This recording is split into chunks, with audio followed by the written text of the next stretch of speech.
I am so excited to introduce our next set of presenters. I'm glad everyone is feeling well nourished and hydrated. They've just put some iced tea out as well, so if you need a little cool drink, please help yourself to that.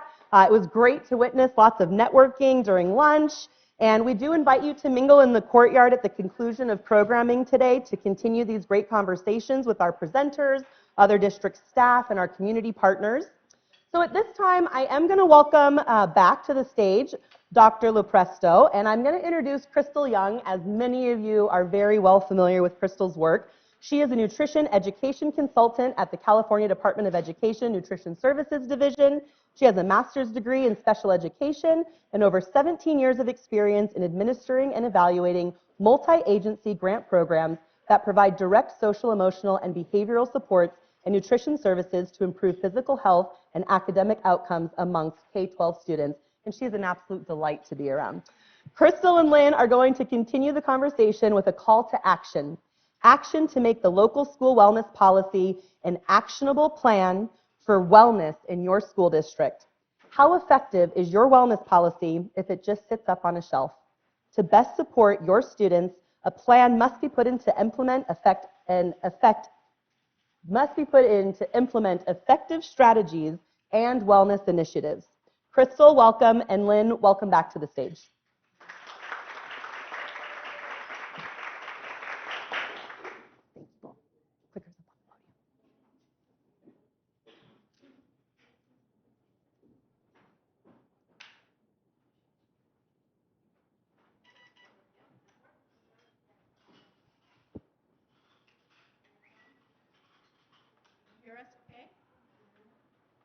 Are we good? That's better, huh? Can you hear me without it? Because I'll just can use my teacher voice and let her have a microphone. So welcome back after lunch. I was asked to give this brief little talk today, and I realized that I actually had a lot of questions myself. And so I reached out to Crystal, especially given that we're sort of doing this reset after COVID. So we talked about maybe just doing it as a question-answer session like earlier, and I thought that that might be a more effective way because she's actually the person with a lot of these answers. So I wrote down some questions that we had talked about, and I'm going to ask her, and we're going to hear her perspective on this. So here we go. The many challenges that schools have faced over the last several years tied to the COVID-19 pandemic resulted in a delay in the triennial assessment process, and most districts needed to put their local school wellness policies on a shelf to address later. So I understand that the collaborative, the Local School Wellness Policy Collaborative, chose to really lean in during this time and actually increased engagement with districts and partners. So can you share with us some of the things that the collaborative learned during this time and help us frame the best use of local school wellness policy going forward? Sure. Yeah, when I think back to 2020 or where we were before COVID, we had a lot of ideas, right? And we saw things trending, happening that could make a difference in school food service and the perception of school food service by building more collaboration. For example, school food pantries was a project that I started working on, and we had our Access Institute with No Kid Hungry start talking about how we can engage the community better and tell our stories about what's happening and address food waste. And then all of a sudden everything shut down, and the isolation that some of the food service directors were already feeling really came to be like, okay, what do we do? How do we support them during this time? Because they were on the front lines and they were the conduit for their district to connect with the community. And so the stories that came back were amazing, and we wanted to make sure that we told that story and keep the collaborative going so we could provide additional supports. I think that what I learned through that, or that we all learned through that, is that all the things that we were telling ourselves about red tape, regulation, titles, structure, didn't really make a difference when we had one mission in mind, and that was to make sure that our communities were supported. And so barriers were brought down, conversations were happening, food service directors were building relationship with their administrators and their boards. And, we had waivers, lots of waivers that allowed folks to be innovative and creative in getting meals out to their families, and that made connections like never before. And the other side of that also was that we needed to make sure that we did all these things, preserving the integrity of the families that were participating in our programs, and providing the care to the staff and the students and the families that were going through all this together. And so it's interesting because that collaboration actually came about within our collaborative as far as providing support to one another at the same time that we were providing support to those out in the community. And I think that you can see now the fruit of that as we were able to provide more fresh quality meals. It also happened on the brink of, universal meals. So we had more participation and things that everybody was, just now learning. We were able to increase local procurement because we had basically, the food system breakdown and food shortages and whatnot. And so it built bridges for local farmers to become food hubs for multiple farms and districts in our communities, and work with our schools as some of the partners here today. And then I think also just opportunities for engagement. When we talk about social emotional learning in the school nutrition environment or school connectedness in general, like think how much it made a difference to have those celebrations despite being, out of the classroom, whether it was through virtual connections and videos and social media, or showing up at the school to pick up your meals and everybody's dressed up with balloons and recognizing your face again and bringing those smiles back to those kids again. And so it was just an amazing time. And so I'm glad that, as a collaborative, we didn't, retreat back, even though we could have, because we have a lot of big players a part of the collaborative that had to make, major decisions at the time, CDPH, CDE. Everybody was, working in the state of emergency that we were in, but we also had folks who understood how critical community engagement was, and those members were able to uphold the collaborative and keep us connected and keep us focused on the youth and their families. I think the schools really became almost like a hub, Absolutely. keeping the kid, even though the kids weren't there. Oh yeah. So not just a hub for, education, but medical services, food. We had the farmers markets there, and it was just amazing. Great. So one of the things that also got, a waiver was going forward with the triennial assessment. So as you've been providing technical assistance to the districts who have been going through their triennial assessment, what can you share with us about issues that you've seen that districts are facing in completing their assessments, and then provide any guidance on how they can successfully overcome these challenges, because now everyone has to move forward on that? Right. I get to answer all the emails, and I apologize if I don't always get to your emails right away, because there's not many of us at the office anymore. A part of our team, as you know, Mike Danzik, who used to come here, retired. We have many other retirees before that.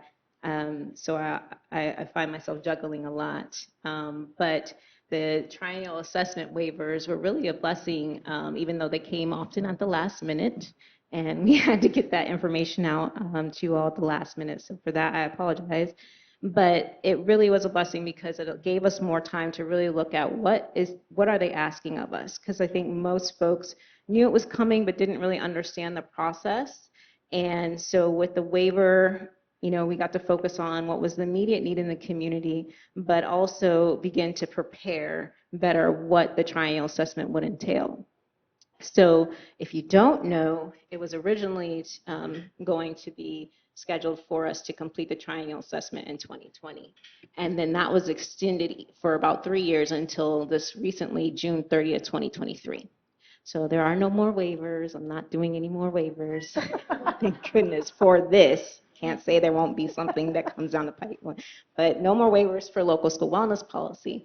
But I want to assure you, because I get these questions a lot, that if you did miss the deadline, continue to work on your triennial assessment and work with your community. I want to be specific about that, because what we don't want is for you to just kind of throw together something and say, well, the deadline came and there wasn't anybody in school at the time, and it just got to me because I just got this position. I don't even know where the local school wellness policy is, and so we'll just deal with it 3 years later. No, take the time, go ahead and do it right. You might be late 6 months, a year, you might be up to the last year, right?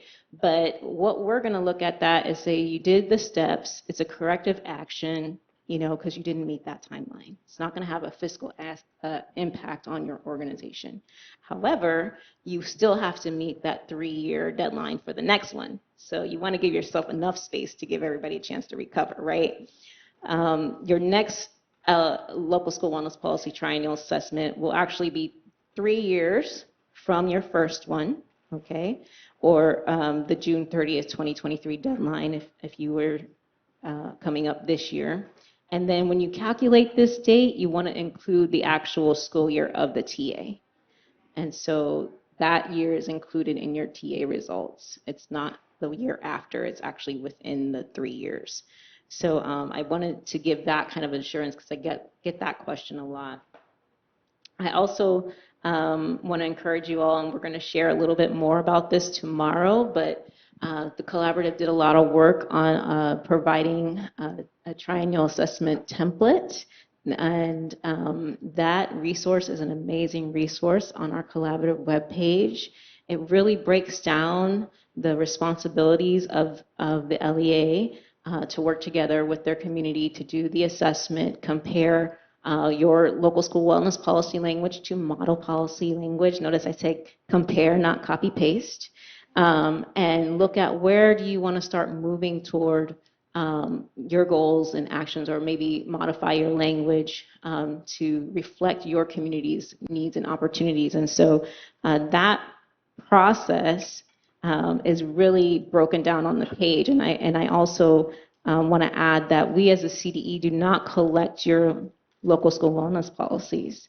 This was designed for you.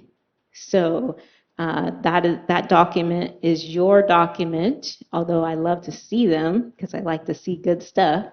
We're not going to come hunting down you every time you do your triennial assessment until your administrative review. And we want to just make sure that you have done it, but you don't have to send it in every time you complete it, that kind of thing.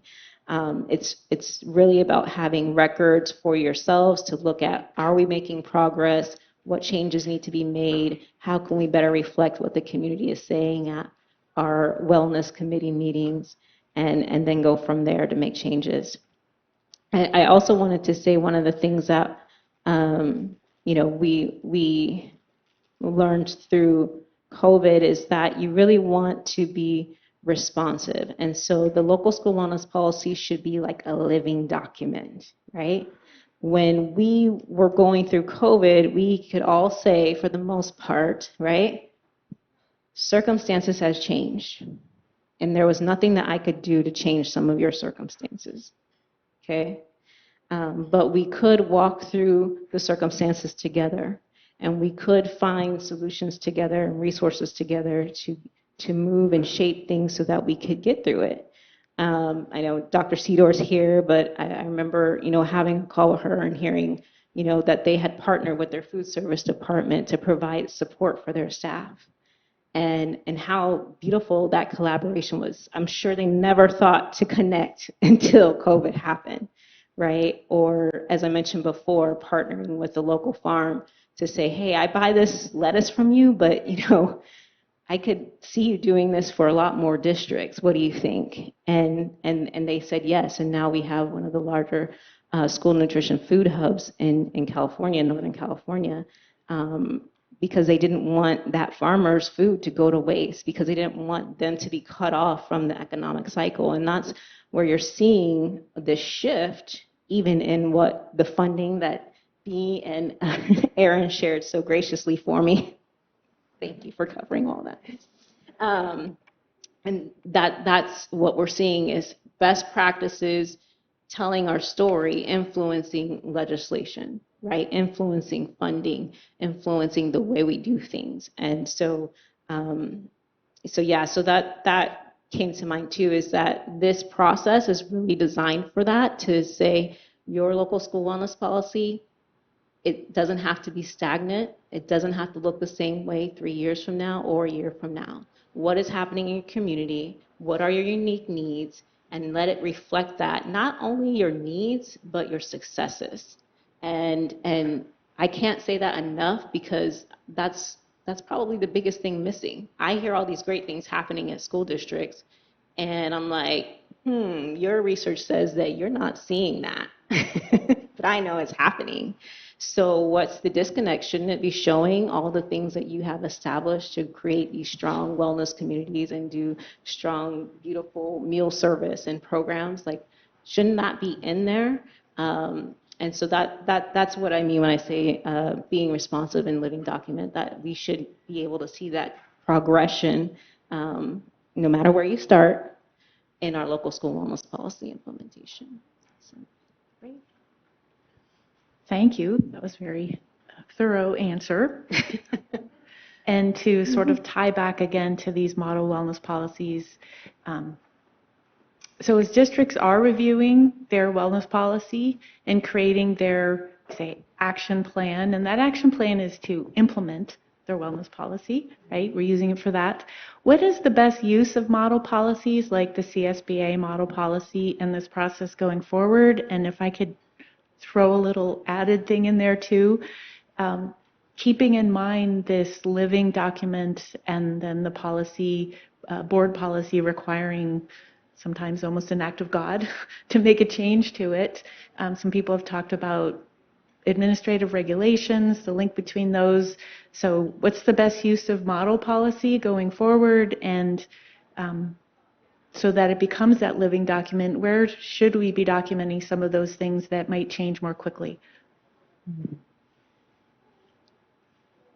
Okay, so got to start with the regulations, right? We want to make sure the whole purpose really was that everyone would meet the minimum requirement. And the minimum requirements, as you shared in your presentation, started back with like 2004, changed again in 2010 with the Healthy Hunger Free Kids Act. And then we had some support from USDA to help us, what does that really look like, regulations to implement through Title VII and the Code of Federal Regulations for the National School Lunch Program and School Breakfast Program. So from our perspective, we want to make sure that you're meeting the minimum requirement. And then from there, you want to start building, because that's what it was designed to do. It was designed for it to be local, not prescribed. And so what we want you to do is look at, and the board policy 5030 says this, if you go to the website, it says sample. Sample meaning, here's a good place to start. Now you customize that to fit your needs and reflect what your community wants. And so with that, you can have incremental changes, as we heard earlier, starting with the minimum requirement and adding what you're doing right already, and then say, now where do we want to go from here? And you're not really going to know that until you engage students, families, and community partners. So what you'll also hear from us is that we still believe, and I say we as a CDE, that the best practice is to take the time to engage the community and have a strong wellness committee. And some of the success stories that you've heard about, whether it's Mandera or San Diego, is over 10 years of work, right? And relationship building and being consistent and building upon the stepping stones that, may have seemed like a big push initially, that now are just the way that they do things in their district. I was a youth worker for many years, worked in the community for many years, and another urban worker told me, it's going to take 10 years for you to see the fruit of what you're doing right now. And I didn't think I was going to be around long enough to see. This is just a, out of college job. But I ended up being with the organization, and and saw the transformation in the community as a result of that investment. And so that's what that looks like, is saying, let's take the time to listen. You know, voice and choice, can't say that enough. That is a trauma-informed practice, empowering our communities. When you feel powerless and you give me the choice between hummus with chips or hummus with strawberries, I feel empowered. You give me the choice between, do you want a school garden or do you want a physical activity program after school? I feel empowered even though not all of my circumstances have changed. And so, you know, take that time to customize your policies, take the time to hear from your community, and be willing to look at it as a living document that is about continuous improvement, not regulation, because that was what it was designed to be. And I do want to say, I know we're running out of time, but if you share your successes and you get these things, because we all know that most of us are not, we're fluid, let's just say that. We're transient, right? We go from district to district, we move to be with families. So you want to get those things in writing so that someone else knows what to build upon. If I come in after another wellness coordinator, after another food service director, and it's not in all the great things that you've established, and I don't know where to start or begin. But a living or a local school wellness policy allows you to do that. And then it also allows those of us who are not allowed to advocate but can educate to show what's happening in the community and how great the work that you all are doing really is, and hopefully create better policies and identify practices that are working that can make better model policy samples. You know what I'm saying? I like it. Yeah. So I know we don't have much time, so I just wanted to say that, you know, like I said, if you just give me time, I will answer your email when I get back. But please feel free to send us any questions that you have. I have a great network of people like-minded, as you can see, to support you. So if I don't know the answer, I can call Anna, I can call Aaron, I can call Bender, I can call Lynn. But we also have some really great resources on our local school wellness policy webpage for the department as well that reflects all these things that we've talked about today. So, and I encourage you, the Winning at Wellness webinars are also on the collaborative webpage, and a lot of the work that we did during that time is still available for you to look at, including an overview of the triennial assessment process, as well as some dialogue around school nutrition and creating a safe and emotionally safe environment for our students and staff. Thank you. Thank you, Lynn.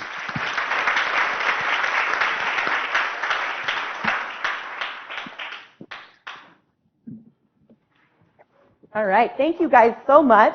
I always love hearing what Crystal has to say. I always learn something every time you share. Thank you. And thank you, Lynn. It's so amazing to see this wellness policy work in action.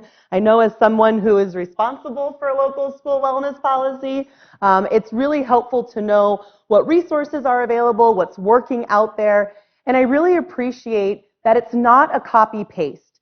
Just as our districts are not copy-paste, it really is the template and the inspiration to mold and grow into what it is that we're doing and how to highlight the incredible work that's going on in each of our districts. So thank you so much for your incredible work, and for both of you to give us such tangible tips to turn it into action back in our districts.